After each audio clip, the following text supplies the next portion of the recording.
Saya Charlie Monger. Saya pernah berada di titik di mana saldo rekening hampir nol, bahkan beberapa hutang kecil menempel. Dari pengalaman itu saya belajar satu hal jelas. Memulai dari nol bukan kutukan. Itu kesempatan tak terduga. Anda punya 3 keuntungan strategis saat memulai dari bawah.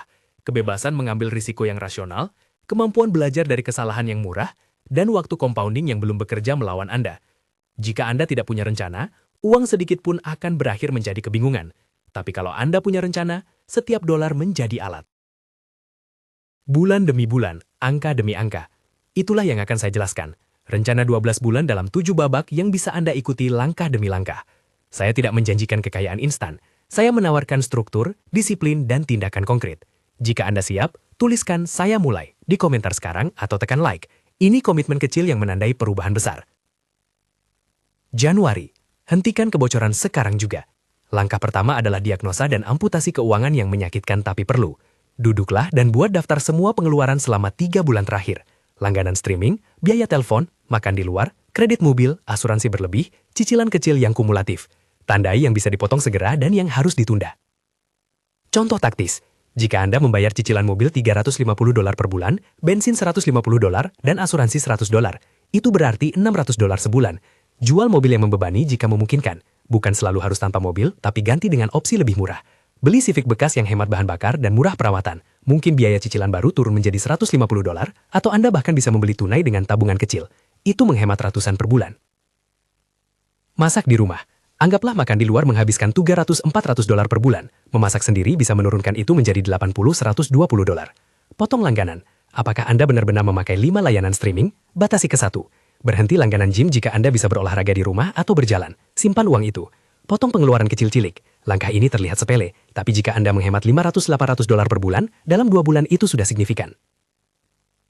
Buat tujuan Januari. Penghentian kebocoran menghasilkan arus kas positif yang jelas. Target, kurangi pengeluaran tetap bulanan sebesar 30-50% dibanding akhir tahun lalu. Tuliskan target konkret Anda. Jangan kompromi pada disiplin bulan ini. Anggap Januari sebagai operasi darurat untuk menghentikan pendarahan. Februari-Maret. Dorong penghasilan. Kerja keras intensif selama 8 minggu. Setelah Anda menghentikan kebocoran, Anda harus menambah aliran kas masuk. Ini bukan masa untuk malu. Ambil pekerjaan sampingan, freelance, kerja gig, apapun yang legal dan bisa dilakukan. Target realistis, kumpulkan tambahan $5.000 dalam sekitar 8 minggu. Bagaimana itu bisa tercapai? Contoh skenario, ambil shift malam atau kerja tambahan yang membayar $15-25 per jam. Kerja 40 jam ekstra per bulan pada $20 per jam sama dengan $800 sebulan. Tambahkan freelance atau jasa, misal desain, penulisan, perbaikan rumah, mengantar barang, yang bisa menambah $700-1.200 per bulan. Beberapa orang bisa menjual barang-barang yang tidak penting, peralatan olahraga, elektronik, koleksi kecil. Hasilnya bisa $500-1.000 sekali bayar. Skema lain bekerja 3 pekerjaan ringkas, misal 1 shift paruh waktu retail, 1 gig online, dan layanan lokal, seperti memperbaiki AC, antar makanan, atau bantu pindahan. Dalam 8 minggu dengan fokus penuh, banyak orang mencapai $5.000. Ini menuntut kerja lebih keras daripada nyaman. Mungkin 60-70 jam per minggu untuk periode terbatas, tetapi ini juga fase pengorbanan sementara untuk memberi pondasi. Penting, jangan meminjam untuk mengejar target ini. Pinjaman meningkatkan tekanan dan mengubah strategi defensif menjadi berisiko. Gunakan waktu Anda, tenaga Anda, dan barang yang bisa dijual. April hingga Juni, bangun tembok darurat. Cash is king. Sekarang Anda pindah dari manuver ofensif kecil ke pertahanan yang nyata. Tujuan, mencapai total emergency fund $15.000 pada akhir Juni.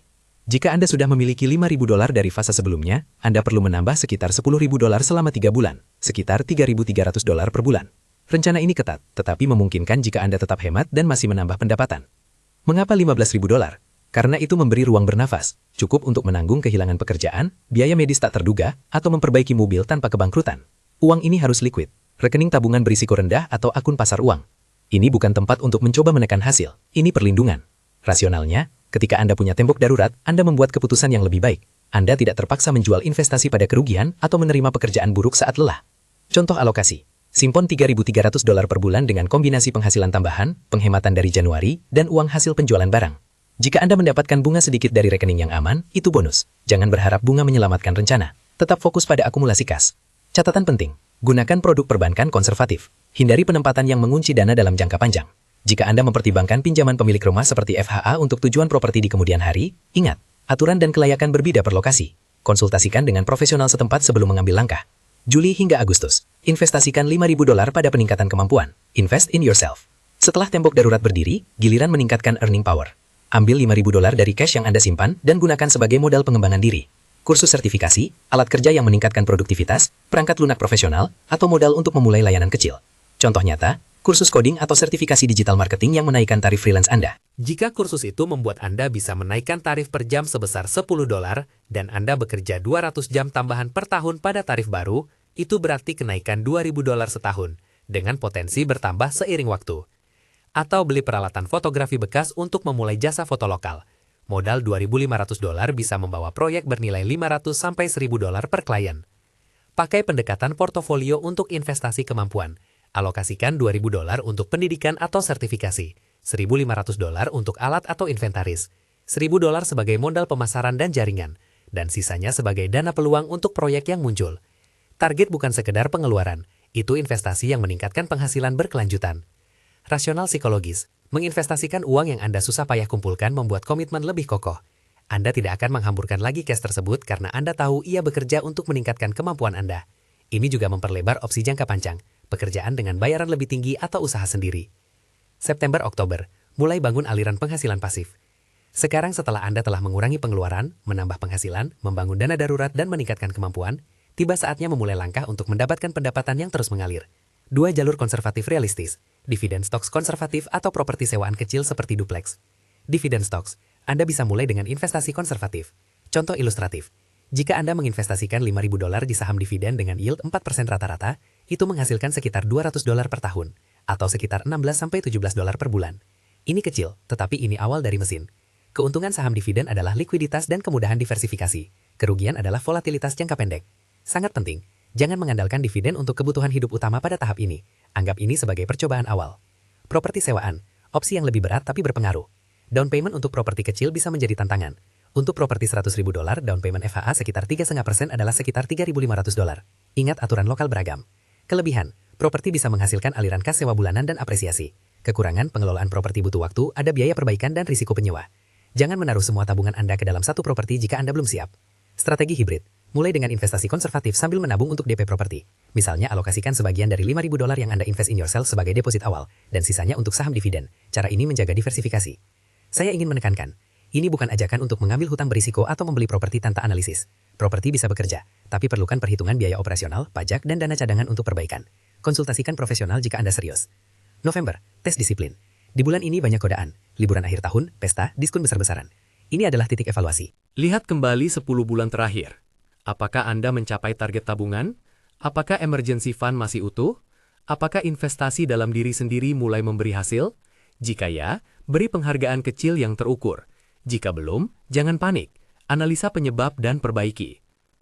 Taktik praktis menghadapi godaan. Buat aturan cash only untuk pengeluaran non-esensial. Batasi hadiah dan acara.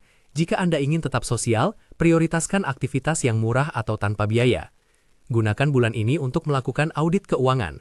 Catat aliran kas masuk dan keluar, ukur ROI dari kursus atau alat yang Anda beli, dan lihat apakah ada pengeluaran baru yang muncul tanpa Anda sadari. Selama November, pertimbangkan juga strategi proteksi. Periksa asuransi kesehatan dasar, cek kecukupan dana darurat, dan hindari komitmen finansial baru yang besar. Ini bulan untuk mempertahankan apa yang telah Anda bangun, bukan untuk mengambil resiko baru. Desember, rencanakan tahun kedua. Dari defensif ke ofensif. Jika Anda berhasil melewati 12 bulan penuh dengan komitmen, tahun kedua adalah waktu untuk menekan pedal gas. Pada tahun kedua, Anda bisa mengalokasikan lebih banyak ke investasi yang menghasilkan, mengakuisisi properti pertama, scaling bisnis kecil, atau meningkatkan investasi pada keterampilan yang paling efektif. Langkah perencanaan, 1. Review angka. Berapa banyak Anda simpan total, berapa peningkatan pendapatan, apa aset yang sudah Anda miliki. 2. Tetapkan target ofensif. Contoh, tambahkan $20.000 ke portofolio investasi, beli properti kecil, atau kembangkan bisnis hingga menghasilkan penghasilan pasif yang menutupi sebagian biaya hidup. 3. Susun rencana aksi bulan demi bulan untuk tahun kedua, jadwalkan kapan harus menabung, kapan harus berinvestasi, dan kapan harus menguji ide baru. 4. Lindungi pondasi. Jangan alihkan semua dana darurat ke investasi beresiko, pastikan tembok darurat tetap ada. Sepanjang proses ini, ingat 2 hal, disiplin sementara untuk kebebasan jangka panjang, dan fokus pada apa yang bisa Anda kontrol. Anda tidak bisa mengontrol pasar atau ekonomi global, tetapi Anda bisa mengontrol jam kerja Anda, pilihan pengeluaran, dan investasi pada kemampuan Anda. Beberapa contoh hitungan sederhana untuk membantu visualisasi. Menabung $5.000 dalam 8 minggu, berarti sekitar $625 per minggu atau $2.500 per bulan. Jika Anda memotong $800 dari pengeluaran bulanan dan menghasilkan $1.700 dari kerja tambahan, target itu bisa tercapai. Menambah emergency fund $10.000 dalam 3 bulan, berarti $3.333 per bulan. Ini ketat tetapi bisa dicapai jika kombinasi penghematan dan pendapatan ekstra konsisten. Investasi $5.000 pada keterampilan yang menaikkan tarif Anda $10 per jam, dan Anda bekerja 200 jam ekstra di tahun pertama, sama dengan $2.000 tambahan setahun. Ini bukan pengembalian instan, tetapi kenaikan pendapatan yang berkelanjutan. Skenario nyata, seseorang menjual mobil mahal, menghemat $600 per bulan, memasak sendiri menghemat $300 per bulan, mengambil pekerjaan freelance menambah $400 per bulan. Dalam 2 bulan, ia mengumpulkan lebih dari $4.000. Ia menempatkan dana itu ke emergency fund dan sedikit modal untuk kursus singkat yang langsung membantu menaikkan tarif. 7 bulan kemudian, pendapatannya tidak hanya stabil, ia mulai memiliki klien berulang yang membayar lebih. Cerita seperti ini bukan anekdot unik, ini pola yang dapat diulang. Beberapa taktik praktis dan alat yang bisa Anda gunakan. Spreadsheet sederhana untuk mencatat pengeluaran harian, angka yang nyata memotong ilusi. Aplikasi pendapatan tambahan atau platform freelance untuk menjual keahlian Anda. Grup lokal atau komunitas yang membantu barter layanan atau kolaborasi. Networking murah dan efektif. Buku atau kursus singkat yang memfokuskan pada skill yang dapat langsung menghasilkan uang. Contoh media sosial marketing, pelayanan teknis, perbaikan rumah. Psikologi di balik rencana ini layak dipahami. Ketika Anda memulai dari nol, ada rasa malu dan friksi. Tetapi tekanan itu bisa menjadi energi. Buat aturan. Selama 12 bulan ini Anda berada dalam mode defensive, kurangi pengeluaran, bangun kas, dan invest in yourself. Mode ini bersifat sementara, tidak untuk selamanya. Di akhir 12 bulan, Anda beralih ke mode offense dengan lebih banyak pilihan dan kendali. Beberapa kesalahan umum yang harus dihindari. Menjual investasi yang baik karena panik. Jika investasi kecil yang sudah Anda miliki adalah bagian dari strategi, jangan jual tanpa evaluasi. Meminjam tanpa perhitungan jelas. Hutang konsumer biasanya jebakan.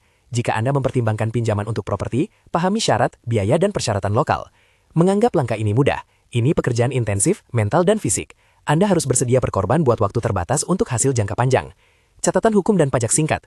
Aturan pajak, insentif, dan pinjaman rumah berbeda tergantung negara dan yurisdiksi. Jika Anda mempertimbangkan langkah yang memerlukan keahlian hukum atau pajak, misal pembelian properti dengan skema FAH, konsultasikan profesional. Saya bukan pengacara pajak, saya orang yang memberi struktur berpikir. Penutup, ini bukan resep ajaib, ini rencana kerja keras dan konsistensi. Jika Anda menjalankan 7 langkah ini selama 12 bulan, Januari mengamputasi kebocoran, Februari Maret menambah penghasilan, April Juni membangun tembok darurat $15.000, Juli Agustus menginvestasikan $5.000 pada keterampilan Anda, September Oktober memulai penghasilan pasif, November mempertahankan disiplin, Desember merencanakan tahun kedua, maka Anda akan keluar dari status nol menuju solvabilitas nyata dan kontrol atas hidup finansial Anda. Sekali lagi, ini membutuhkan komitmen penuh selama 12 bulan, bukan percobaan seminggu. Jika Anda serius, tuliskan saya mulai di komentar dan simpan video ini sebagai pengingat. Saya akan menyiapkan checklist langkah demi langkah yang bisa Anda unduh. Subscribe untuk menerima ringkasan itu dan untuk seri lanjutan yang menjabarkan setiap bulan secara lebih detail. Ingat, disiplin sementara membawa kebebasan jangka panjang. Anda punya waktu. Gunakan 12 bulan ini untuk membangun pondasi. Setelah pondasi berdiri, Anda bisa membangun lebih tinggi. Mulai sekarang.